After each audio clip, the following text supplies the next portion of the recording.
I, 47, male, am getting married to my beautiful girlfriend, 34, female, of 4.5 years, in less than a week. This is my second engagement. 11 years ago, I almost got married to my ex-girlfriend, 38, female. She was my high school sweetheart, and we've been together for almost 10 years. So naturally, we even lived together for 5 years. So naturally, I was ready to get married. It seems like I was not the only one shocked. She appeared to be as well. My family held a positive view of my ex, and they were excited when I shared the news of our engagement. However, things took an unexpected turn just one day before the wedding when my ex ended up having a romantic encounter with my 34-year-old brother. Adding to the shock, my ex had suggested that I spend the night before the wedding at a hotel, believing it was necessary to stay separately to avoid bad luck. And I did what she asked of me. Unfortunately, or maybe fortunately, I'd forgotten my shoes back home and had to go back for them a few hours after I'd reached the hotel. When I went back home, I was surprised to see that the lights were out in the living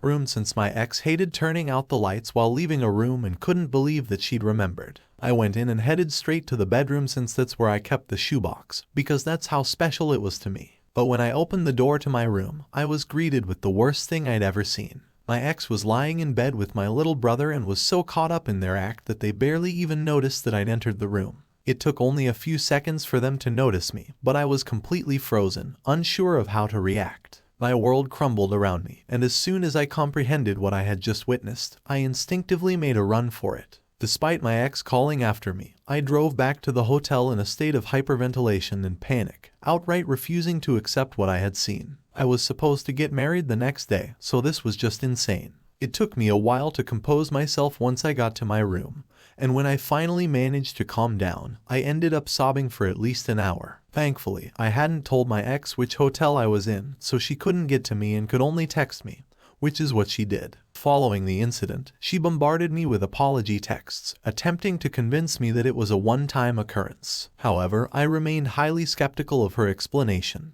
She also mentioned feeling overwhelmed by the upcoming wedding, claiming she needed to blow off some steam. According to her, my brother had always been there for her, leaving her unsure of whom else to turn to in that moment. I could hardly believe that she was even trying to explain herself after what I'd seen and blocked her immediately. I also blocked my brother since I wasn't interested in any of their bullcrap. Apologies. It took me a while, but I managed to pull myself together and canceled all the arrangements for the wedding. First and foremost, because no matter how much money I lost, I was going to get out of this mess. My ex had just wasted 10 years of my life, so I didn't mind wasting a few $1,000s as long as it meant that I wouldn't have to be with her anymore. The next thing that I did was I called my parents up and told them what had happened. They were really confused about whether they should be consoling me or cutting my brother off. I allowed them some time to contemplate the situation. By then, it was late in the evening, so I ordered dinner for myself and then cried myself to sleep. Following that day, I encountered my ex only twice. The first time was when she returned home to gather her belongings and leave. The second time occurred a couple of years later at a mutual friend's party where she attempted to engage in conversation with me. But I left as soon as I spotted her coming my way. My brother and I also haven't spoken since then,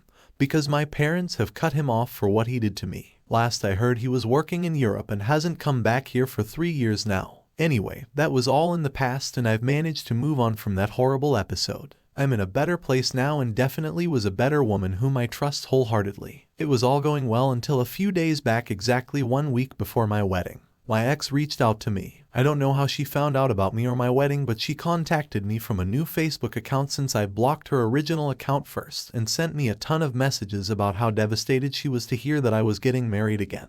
It struck me as odd that she used the term again, considering that, despite the near marriage, we were never officially married. Nevertheless, the situation felt like a total déjà vu. The way she pleaded for me to take her back, despite her actions, and claimed that I was the only man she'd ever loved had a profound impact on me. And I even told my fiancé about it immediately. Part of me was so perturbed by this that I wanted to give her a piece of my mind for bothering me before my wedding.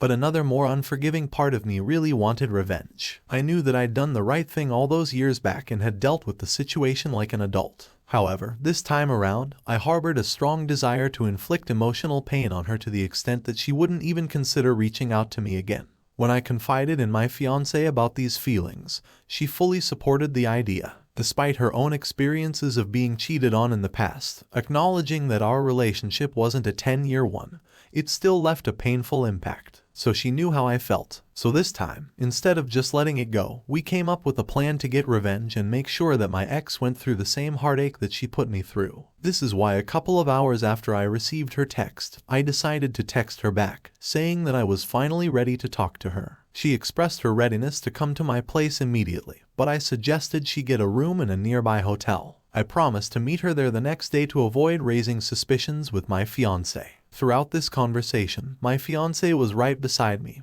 and surprisingly, she agreed to the plan. And so the next day I went to her hotel at the time we agreed upon. She seemed overjoyed to see me and was actually crying happy tears, but she'd be crying real tears in a couple of minutes. She sat me down and started explaining how she'd been so sorry about what had happened for these past 12 years. I wanted to make it up to me, but didn't know how to get through to me until she heard from a friend that I was getting married again. She believed that sending one last text was crucial, fearing she would lose me forever if she didn't. I feigned interest, attentively listening and holding her hands while she spoke. All the while, I anxiously awaited my fiancé's arrival. After almost 20 minutes, a knock on the door signaled her presence, prompting me to rush and open it. My fiancé answered, followed by all of our groomsmen and bridesmaids wearing masks of my brother's face. They'd carried a cake in as well, and even that had my brother's face smiling up at us. My ex was horrified and couldn't even come up with words to say anything. We yelled surprise eyes while she looked on with a shocked expression on her face, because I'm sure nobody would have ever seen this coming. We've managed to convince the hotel staff that we were surprising her, and it was relatively easy since she'd already informed them to let in any guest who wanted to visit her, which she'd meant just for me. But I had other plans. After she was able to process what was happening, she started sobbing and mumbling some incoherent gibberish while crying. I wasn't inclined to let her off the hook so easily, messaging me just a week before my wedding, after cheating on me with my own brother the day before we were supposed to get married, was audacious. Now, she had to confront the consequences of her actions. I made it clear that this was what she deserved, and any chance of reconciliation, if ever, would only be considered after her betrayal. Then she was dead wrong. She had no business texting me after what she'd put me through, and I was glad that she was hurt by what I'd done because she'd brought it upon herself. I was really cold and curt while saying all of this, but she continued to sob, and said that if I didn't want her back, then I should have just ignored and blocked her instead of going out of my way to humiliate her like this. But I didn't feel sorry for her in the slightest. Not then, not now. I told her never to speak to me again and then left her crying by herself in the hotel room. Now I'm supposed to get married in 2 days, but some of my fiancé's friends want me to apologize to my ex since they think that the way I told her off that day was harsh. Despite her actions, some may argue that she didn't deserve this. However, my groomsmen, who have known me since middle school, don't share this sentiment. They are fully aware of the battles I faced with depression and fighting for my life in the years following my breakup with my ex due to the circumstances. They understand the depth of my love for her and what she meant to me, so they didn't judge or mind what I had done. My fiancé's friends had probably been expecting some high school drama that they could gossip about later, but this was too raw and real for them. My fiancé is on my side and doesn't think I should apologize, but her friends are refusing to be part of the wedding. If I don't do that now, I'm really torn up because on one hand, I don't want my fans to be upset on our wedding day. After all, she really values her friends, but I also don't think I owe my ex any apology at all. She could have just stayed out of my life and this never would have happened, but she just didn't want to see me happy. In fact, she still tried to play the victim here and keeps sending texts from spam accounts about how I broke her heart, and that this will definitely come back to me someday. I don't particularly care for this brand of emotional manipulation. Not for my ex, and most certainly not for my fiancé's bridesmaids. Now I know that she's never going to tell me to apologize just for her sake, but I sort of feel obliged to at this point, and that's why I'm here. I'm running out of time, and I need to decide what I'm going to do right now. 80 for humiliating my cheating ex after she tried to get back with me just a week before my wedding. Update 1. So the response on this has been pretty diverse to say the least. There's just 1 day to go until the wedding and I decided to speak to my fiancé before I actually do anything. Like most people have suggested, I talked to her about how I've been feeling, and as soon as I told her, she said that I absolutely didn't have to apologize to my ex just because her bridesmaids fought so, and if that offended them, then they could skip her wedding. She shared that her bridesmaids were unaware of the details, and many of them believed that I had overreacted, even after she explained that my ex and I had been together for a decade, and she had cheated on me with my brother, an act perceived as incomprehensibly cruel and unforgivable. Despite the severity of the situation, they remained unconvinced, still thinking I was being unreasonable, and owed her an apology. So she gave up trying to explain my side of things to them and even told them that they didn't have to attend our wedding if they didn't feel like it. She hasn't spoken to her friends in one whole day, and it seems really unlikely that they'll be attending. One of them even paid her back for the cost of the bridesmaid dress that she'd bought them all, and she thinks that most of them are going to skip. She's putting up a strong front for my sake, but I know she's hurting since these women have been her friends since high school. My fiancé says she doesn't care, but I know she does deep down. So I've decided to talk to her friends and try to convince them myself. As for my ex, she has become quite a nuisance. Just a few hours ago she somehow managed to call me and spent a whole 15 minutes trying to argue. She was insistent on convincing me that I was still in love with her, but just too proud to admit it. Why did she think so? Well, according to her, I went to such great lengths only to humiliate her. So it's obviously meant that I still did have feelings for her deep down. Yeah, she's right. But those feelings are of hate and disgust. For whatever reason, she believes I just wanted to see her one last time, which is why I'd held her hands while she was talking. But honestly, that was just a shocker. Even more, I literally laughed in her face while talking to her, hoping that she'd get the hint, but she kept on blabbering about how we were soulmates and that I needed to call off the wedding before I made a huge mistake. Truly, the sole reason I'm considering any of this is to prevent her from making any regrettable decisions. I've been attempting to contact her parents to facilitate her removal, but so far, I haven't succeeded in reaching them. Consequently, I'm patiently waiting for their response. Once they step in, I'll finally be able to part ways with her for good. Don't get me wrong, I still hate her, but I also don't want her to hurt herself. I'm not that inhuman. Update 2. Hey guys, so we're officially married now. It's been a couple of days since the ceremony, and I still can't believe it. She's now my wife. I'm thrilled.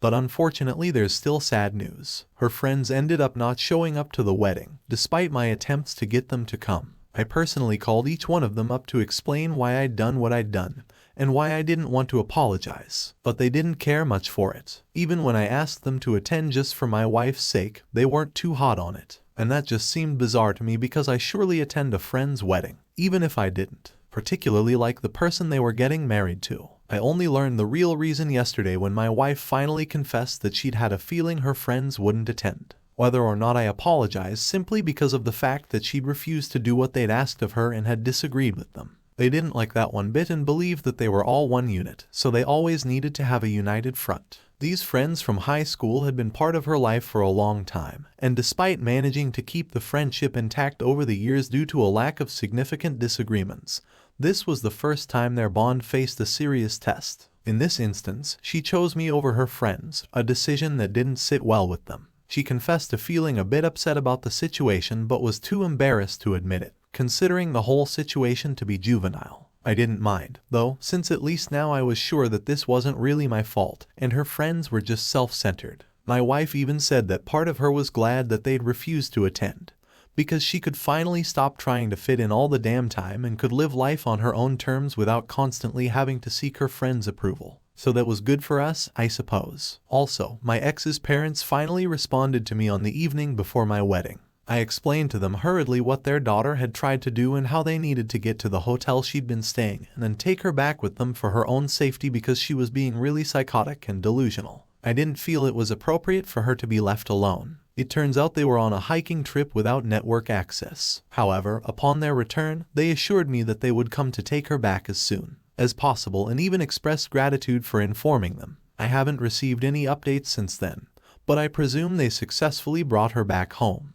Update 3. Hi guys, it's been a week since my wedding and unfortunately, it's been nothing but drama so far. As I mentioned, my girlfriend or her parents hadn't been in touch with me since the last time I spoke to her parents. I'd assumed that they'd take her home, but apparently not. 2 nights ago, there was a knock at our door and since it was really late, my wife and I had no idea who it could be because we weren't expecting anyone. I made the mistake of opening the door before looking through the cameras, and when I opened up, my ex pushed past me and walked in with her bags. My wife was sitting on the couch and literally sprang to her feet as soon as my ex walked in. I was about to ask her what she was doing in my house, but before I could say anything she told me that she was here to stay. She told me that her parents had come to bring her home a few days back, but she had refused to go since she knew that I would take her back soon. My wife and I were stunned and had no idea how to react because of how crazy all this seemed. She told me that her parents had tried to force it to go back with them, but she'd had a huge fight with them and ended up staying at the hotel. Now she was running out of money and made the decision to move to my place. Her reasoning was that spending enough time with her again might trigger memories of the past and lead me to fall back in love with her. I was utterly perplexed and had no idea how to react due to the sheer strangeness of the situation. My wife tried to speak to her, but she ignored her presence altogether and continued speaking to me, demanding that I let her live with us. I told Rose gently as I could that I was a married man now and she couldn't just show up here to live with me. But she said that she didn't accept the wedding, so in her eyes, I was still unmarried. I couldn't believe that this was happening, but neither did I have the heart to kick her out because honestly she seemed seriously unstable, and it appeared to me that she needed help. So I sat her down and told her to wait in the living room while I went to the bedroom with my wife to discuss what we should do next. Thankfully, my wife was also quite sympathetic and knew there was something seriously off about how my ex was behaving. She needed serious professional help and we realized it. I tried to get through to her parents, but they didn't accept my calls and texts back, saying that they couldn't force to come back anymore, and she was clearly too psychotic to live with them. Now she was on her own. It was evident that her parents were embarrassed by her, and it was disheartening to witness how they were prepared to abandon their own daughter once they realized she was facing difficulties with no other options left. In response, I called my own parents and they arrived within half an hour. My ex had fallen asleep on the couch in the meantime, which turned out to be fortunate. Upon my parents' arrival, we decided to take her to a therapist as soon as possible, as her recent actions left us uncertain about what she might be capable of at this point. My wife and I let her stay that night because honestly, neither of us could bring ourselves to hate her anymore because of how sad the whole situation was. Clearly something had snapped in her mind and she needed to be treated for it at the earliest. And the poor woman didn't even have her parents to count on anymore. My parents and I took her to the hospital the next day and she was still rambling about how she was glad that I was finally coming around and had even started planning our wedding. We brought her to a mental health professional, but she adamantly refused, insisting that she felt perfectly fine. Despite numerous struggles and complications, the doctors were eventually able to calm her down with medication, including drugs, whose names I don't recall. Following the treatment, she appeared considerably more composed. A couple of hours later, she finally expressed the desire to return home. I brought her home, and we let her rest in the room while my family and I sat in the living room thinking about what to do next. My wife and I were really relieved when she said that she wanted to go home now and even helped her pack the stuff in the trunk of our car. We drove our home together. She remained silent throughout the ordeal, leaving us at a loss for words in such a challenging situation. Upon returning home, she apologized to both of us for the trouble she had caused and expressed her shame over everything that had transpired. My wife and I felt a sense of awkwardness throughout the interaction, but we reassured her that it was okay and advised her to prioritize self-care before heading back home. I didn't know if it would help or not, but I did contact my ex's mother and fill her in on everything that had happened, and I guess that finally made them realize the gravity of the situation. She told me that she's moved in with her daughter and said that she'll keep us updated, and despite whatever has happened so far, my wife and I truly wish that she gets better.